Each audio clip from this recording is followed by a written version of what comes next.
would need to feel that there's a very high value to the testimony that Mr. Pecker might give them. And so that could include certainly this safe of other secrets, but I think most importantly, what they want is more evidence of the president's intent. If there are conversations talking about the specific payments, there's specific plans to do it, prosecutors would be very eager for that. And if you believe the Wall Street Journal reporting, and CNN's got reporting on this also, apparently David Pecker is saying that the president knew about these payments. That is corroborating evidence that the president knew about these payments beforehand, and shows that the president and Kellyanne Conway with Chris last night are lying. Period. Full stop. And Ron, there's a bigger aspect to this, which is David Pecker, Michael Cohen, Omarosa, et tu, Brute. These are people close to the president who are now, to an extent, turning on him. Et tu, Pecker, one might say, Ron Brownstein. And that's a big deal. Look, first of all, as these stories have unfolded this week, my first thought each time has been, what if the American people had known about these developments at the time they were occurring in the critical days right before the 2016 election? Would history be any different? I mean, the consequences of this behavior and these actions, I don't think can't be overstated. An election decided by 80,000 votes in 3 Midwestern states. Look, the fact, if it is correct that Mr. Pecker is offering corroborating evidence to Michael Cohen's charge or his testimony that the president knew about these payments at the time they were occurring, we are deeper into these uncharted waters, because I think between that and the documentary evidence that the Justice Department alluded to in its documents that were released in the Cohen plea, it seems pretty clear that if this was anyone else than the sitting president of the United States, they would likely be facing an indictment at this point for violating the campaign finance laws. And so the question of what we do next and whether Congress is willing to do anything, or whether there are legal options that could involve indictment but not prosecution while president, I think all of that becomes just much more relevant in the aftermath if, in fact, Mr. Pecker is willing to testify to what has been suggested in these reports over the last 24 hours. Abby, look, all the reporting suggests that this has been unsettling inside the White House, as everyone can imagine, and that, in just the past week, these 3 previous Donald Trump loyalists, between Michael Cohen, Omarosa, and David Pecker, have turned on the president. And this isn't how it worked at the Trump Organization. There's been lots of talk about how Donald Trump has been running the White House much like he did the Trump Organization, which was so successful for him for decades of his managerial style. But things this week the wheels seem to be coming off the bus somewhat.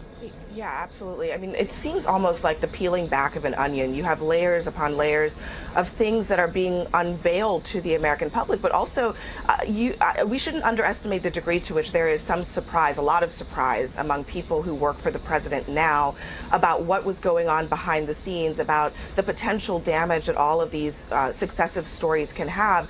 It does remind me, I covered Hillary Clinton during the 2016 campaign, and it reminds me of those last, 30 or 45 days in which the argument that the Trump campaign was making about Hillary Clinton was about a culture of corruption. I think there's a potential here for Republicans and for this White House that maybe not all of these individual things will penetrate to the public, but that it will create a sense of a culture of problems, a culture of corruption around this president that could come back to hurt them either this fall or later down the road. I think there are 2 different kinds of worries here. One is the concrete worries about legal problems for the president, and the other is the more broader problems about what is in the ether here about this White House that could potentially damage them in a way that they actually used against Hillary Clinton in 2016. Ron, quickly, you want to jump in? Real quick, the last 3 times a president has gone into a midterm election with unified control of government, as Republicans have now, voters have revoked it. And one of the reasons that has happened in 94, 06, and 2010, as Abby noted, particularly in the first 2 cases, is because there was a sense there was no accountability, there were no constraints, no one was really performing oversight and thus a culture of corruption was allowed to fester. And that is the political risk most immediately from all of these different stories, including what's been unfolding in Congress. All right, I don't want to lose sight of the safe. If we can go back to the safe for one moment here. Let's do that. Because it's almost cliche at this point. It is almost cliche that there was a safe inside the National Enquirer where the AP says that David Pecker and associates kept secrets, the secrets they knew about Donald Trump. I have to tell you, if you wrote it in this book, Amanda Wakes Up, now available in paperback as a book. God, you're a by fantastic Well, no, my co-host. point is, your editor would have said, you can't do that. That's It's too over the It's top. too over the Pump top. the It's too brakes. cliche. No one will believe there's a safe in this political and journalistic thriller, Shan. But that's a big deal. If there was a safe where the Enquirer was keeping things, it's a big deal for them, and it's a big deal for this investigation.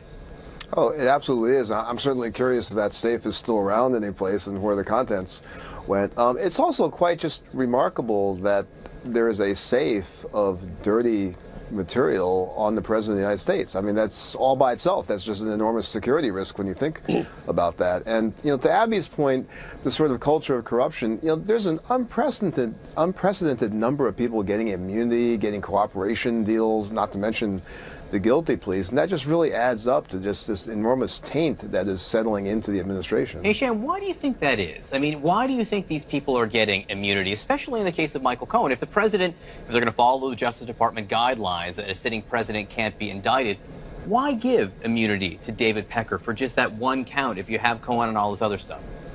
Well, it's certainly a question of value, but it's also going to be the part of the lawyers representing them. I mean, they are saying we have something that's really valuable. We're telling you what it is in a proffer session, but our client is not going to come forward unless you give him some kind of deal. So that's, in part, good lawyering on the part of the defense counsel. So, Ron, there's yet another tentacle, legal tentacle, now sprouting. And so this is from the New York Times, and they say that the Manhattan District Attorney's Office is now considering criminal charges against the Trump Organization to see if it was run as some sort of criminal enterprise, basically. And these are state charges, okay? And so this is interesting because that's outside the purview of a presidential pardon. Yes. And who Right. knows who would be charged at the Trump Organization. And certainly having to do with the payments that were made to Michael Cohen to reimburse him for his role in these kind of hush money payoffs. Look, I mean, what you've got is what they talk about in space missions, some kind of multiple redundancy here. Now you not only have the special counsel who is investigating the Russia collusion, but you now have the Southern District of New York. You have the state of New York. I mean, not to mention the civil cases that have been brought on sexual harassment charges and defamation charges. I mean, you have multiple legal challenges, and it's pretty clear that there is no way to slice the Gordian knot and make this all go away. That the president's going to be facing these one or another of these allegations and these proceedings, certainly all the way through 2020. All right, friends, stick around. We have a lot more to discuss. There's this battle between the president, which has now been joined by the Attorney General. The Attorney General, Jeff Sessions, is fighting back after this latest barrage of insults from the president. But perhaps the most interesting thing